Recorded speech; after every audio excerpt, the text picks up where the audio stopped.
Shalom dan salam sejahtera kepada semua. Bersyukurlah kepada Tuhan sebab Dia baik, bahwasanya kekal selama-lamanya kasih setianya. Amin. Darurat yang diisytiharkan adalah untuk kebaikan semua orang di negara ini. Kita perlu mentaati dan lakukan sesuai dengan perintah yang dikeluarkan kerajaan, yaitu mematuhi SOP supaya semua orang selamat pada waktu-waktu seperti ini. Dan di dalam waktu seperti ini, Tuhan bekerja dalam semua perkara, lebih lagi dalam umatnya. Rencana Tuhan dalam hal ini adalah berkenaan keluarga. Di waktu inilah kita mengajar anak-anak kita berdoa dan membaca Alkitab. Ini adalah sebahagian daripada perkara yang Tuhan mau kita lakukan. Karena keadaan yang tidak menentu inilah, maka kita harus siap sediakan anak-anak kita, keluarga kita, saudara-saudara yang terdekat kita untuk menghadapi musuh yang tidak kelihatan ini, COVID-19.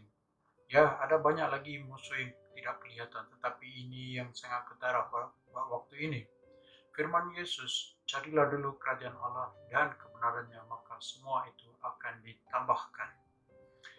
Seperti mana kita makan, minum, tidur, dan buat semua yang perlu setiap hari. Kita juga harus melakukan pemuridan, yaitu mengajar anak-anak mengikuti jejak Kristus. Tahun lepas tema surga di rumah Anda yang sangat sesuai sekali karena ia diberi Tuhan pada akhir tahun 2019 untuk tahun 2020 sesuai dengan keadaan pada waktu bulan Mac tahun lepas apabila PKP diisytiharkan. Semua orang terpaksa tinggal di dalam rumah dan tidak boleh keluarkan.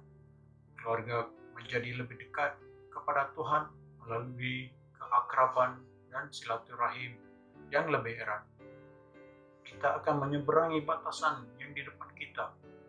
Tahun ini, 2021, temanya adalah menyeberangi batasan 2021. Semenjak tema di tahun 2020, surga di rumah Anda, kita telah maju dari rumah kepada generasi, di luar gereja ke tempat awam. Itulah perbezaan yang sudah berlaku. Inti dalam tema 2021 adalah konsep pemuridan ahli-ahli gereja dalam menyeberangi batasan, yaitu dari jemaat yang setia kepada murid-murid yang setia.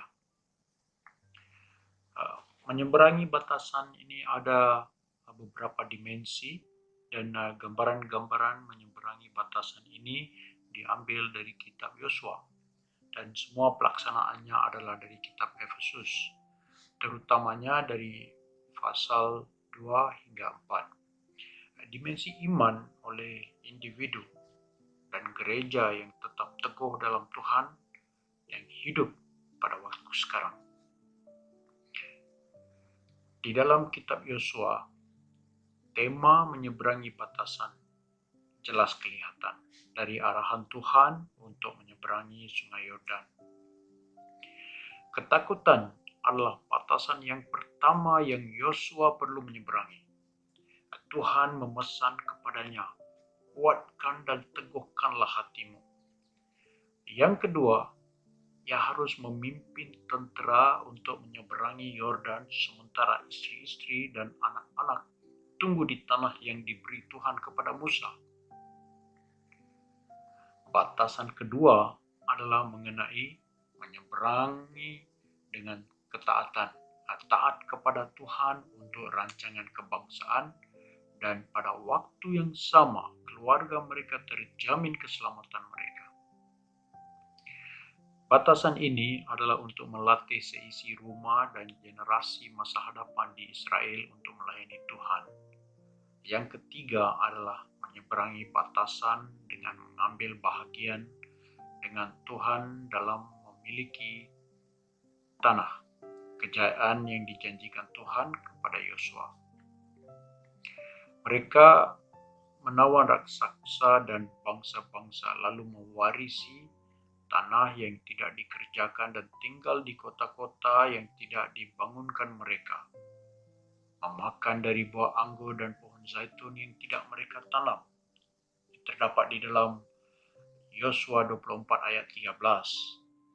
Ini yang dijanjikan dalam Ulangan 6 ayat 10 dan 11 dan Keluaran 6 ayat 8. Janji yang sama diberi kepada Yosua dan tidak kurang juga rencana Tuhan bagi kita hari ini, karena kita tahu janji Tuhan adalah ya dan amin.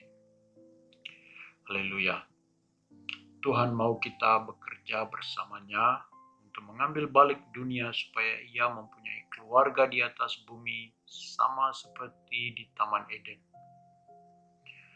Dan kerajaan Tuhan dikembalikan sama seperti di surga.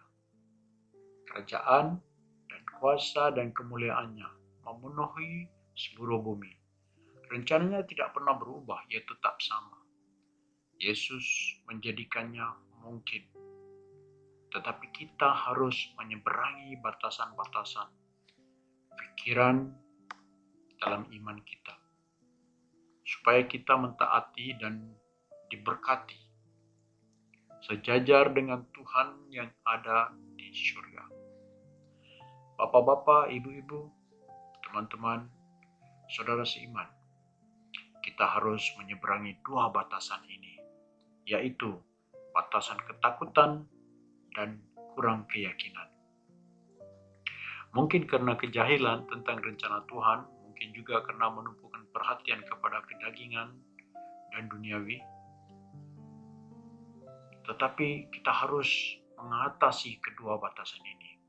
Mengatasi batasan daging dan jiwa kepada alam roh, termasuk karunia-karunia Tuhan melalui Yesus dan Roh Kudus. Hidup kekristenan kita dalam perspektif manusia menghadkan apa yang ada dalam pikiran Tuhan. Oleh itu kita hanya perlu ada pembaharuan dalam corak pemikiran kita. Hanya dengan pembaharuan dalam corak pemikiran. Di dalam Roma 12 ayat 2 kita bacakan bersama. Janganlah kamu menjadi serupa dengan dunia ini, tetapi berubahlah oleh pembaharuan budimu, sehingga kamu dapat membedakan manakah kehendak Allah, apa yang baik, yang berkenan kepada Allah, dan yang sempurna. Yosua dan tentaranya berusaha, tetapi Yosua dalam pasal 24 ia mengaku bahwa pencapaiannya adalah karena Tuhan. Itu adalah karena mereka belajar mendengar suara Tuhan dan mengikuti kepimpinannya di dalam setiap jalan mereka. Hasilnya adalah kemenangan. Tahun ini, 2021, kita akan menyeberangi batasan tradisional kekristenan dengan dipimpin oleh Tuhan Roh Kudus untuk menghubungi kita kepada generasi kita dan seisi keluarga beribadat kepada Tuhan sebagai satu kad laporan di hadapan kursi pengadilan Kristus. Dalam proses menyeberangi batasan dalam gereja untuk memasuki tempat-tempat awam, supaya Tuhan boleh mengambil balik jiwa-jiwa untuk kerajaannya di atas bumi. Kiranya kedatangan Kristus lebih dekat di zaman ini, maka kita boleh anggap ini adalah musim menuai di ujung zaman, baik secara teologi atau secara amali, praktikal. Tidak kira bila Kristus akan kembali, kita perlu bersiap sedia untuk menyeberangi batasan, untuk mengatasi ketakutan dan memasuki dengan berani dan penuh keyakinan dalam iman.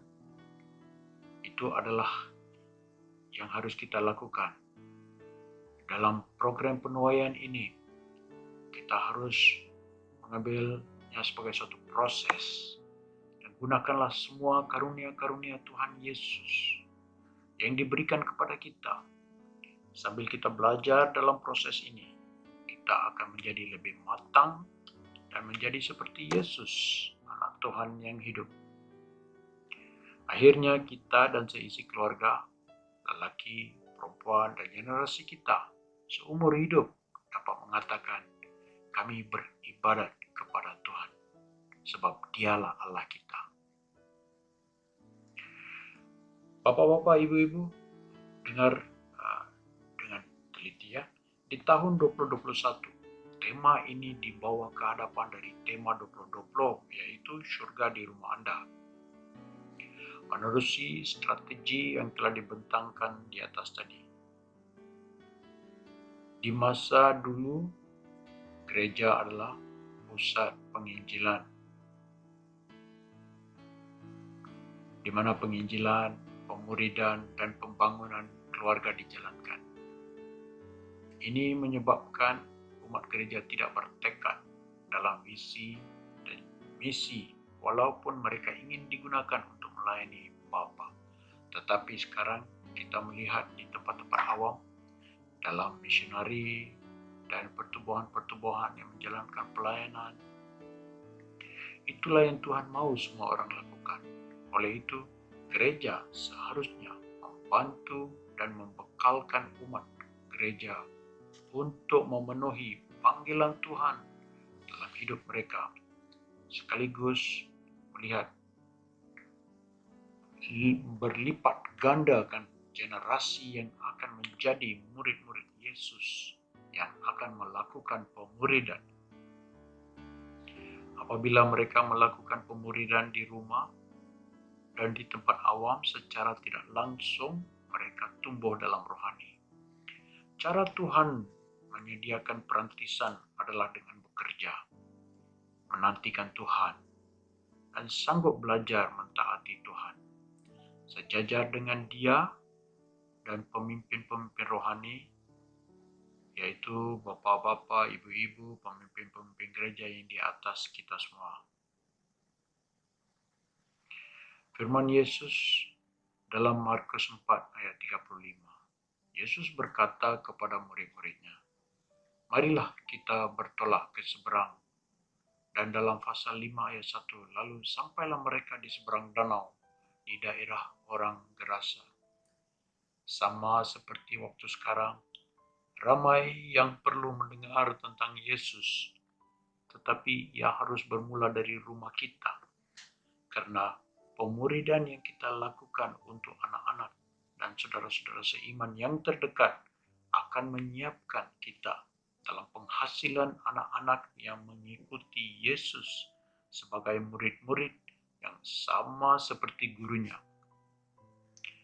Pembacaan Alkitab dan berdoa sebagai seisi keluarga adalah mustahak untuk Roh Kudus membangkitkan kita untuk menghadapi apa jua situasi, karena Dia yang berada dalam diri kita lebih besar dari Dia yang ada di luar.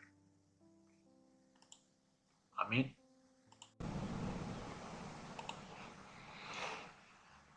Dalam menyeberangi batasan untuk melaksanakan tugas, pastinya timbul ketakutan, dan perasaan ini juga akan membawa keraguan, dan kita mula merasa negatif tentang langkah seterusnya. Kita juga akan merasakan tekanan apabila memikirkan tentang masalah dan pencobaan yang bakal hadir dalam melaksanakan perkara-perkara Tuhan. Ya, saudara-saudara, inilah yang dimaksudkan batasan ketakutan, dan kita mesti menyeberanginya. Firman Tuhan memberi kita keyakinan dan keteguhan untuk mengatasi ketakutan.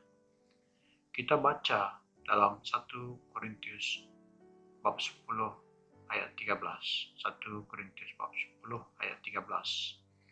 Pencobaan-pencobaan yang kamu alami ialah pencobaan-pencobaan biasa, yang tidak melebihi kekuatan manusia, sebab Allah setia dan karena itu Ia tidak membiarkan kamu dicobai melampaui kekuatanmu. Pada waktu kamu dicobai, Ia akan memberikan kepadamu jalan keluar sehingga kamu dapat menanggungnya. Amin. Secara tidak langsung, pandemik wabak COVID-19 telah membuka lembaran baru dalam gereja. Kita tahu gereja bukannya suatu bangunan, tetapi kau dan aku, organisme yang hidup sebagai ciptaan baru yang telah disatukan kepada Allah Bapa oleh Yesus Kristus, Tuhan dan Raja kita. marilah kita bersama-sama dalam mengambil langkah yang sewajarnya menurut kehendak Allah kita, justru membawa sukacita kepadanya, dan seterusnya ia berkat-berkat rohani itu kita dapat mengambilnya, kita dapat mengalaminya, kita dapat merasakannya. Amin. Saya berharap kita akan mulakan pembelajaran tentang tema ini, menyeberangi batasan, dalam kelompok sel sebagai perbincangan dan untuk memberi petunjuk kepada setiap jemaat gereja di New Life. Kita juga akan mendukung perkara ini dalam kelompok doa kita dan juga dalam doa seharian kita. Amin. Ya, saudara-saudara, ini adalah bagian pertama dalam tema menyeberangi batasan. Kita tutup di sini. Marilah kita bersama dalam doa ini. Bapa yang penuh kasih, betapa mulianya namamu di seluruh bumi. Keagunganmu yang mengatasi langit dinyanyikan. Bersorak-sorailah di hadapannya. Dengarlah seruan doa kami. Pakailah kami untuk kemuliaan namamu. Tanpamu kami tidak ada kekuatan untuk melangkah menyeberangi batasan-batasan yang ada di hadapan kami. Karena hanya dengan Engkau menyertai kami, kami dapat berani menghadapi gerombolan, dan dengan Allah kami berani melompati tembok. Karena tidak ada apapun yang mustahil bagimu, bagi mereka yang percaya, yang melakukan kehendak-Mu. Tuhan, Engkau berjanji akan menyertai mereka sehingga ke ujung zaman ini. Terima kasih, kami mau mengucap syukur atas segala kebaikan-Mu dan keperluan yang telah Kau cukupkan untuk kami di waktu yang tidak menentu ini. Dalam nama Yesus, amin. Kiranya Tuhan memberkati dan memimpin kita semua, dan Allah sumber pengharapan memenuhi kamu dengan segala sukacita dan damai sejahtera dalam iman kamu, supaya oleh Roh Kudus kamu berlimpah dalam pengharapan. Amin.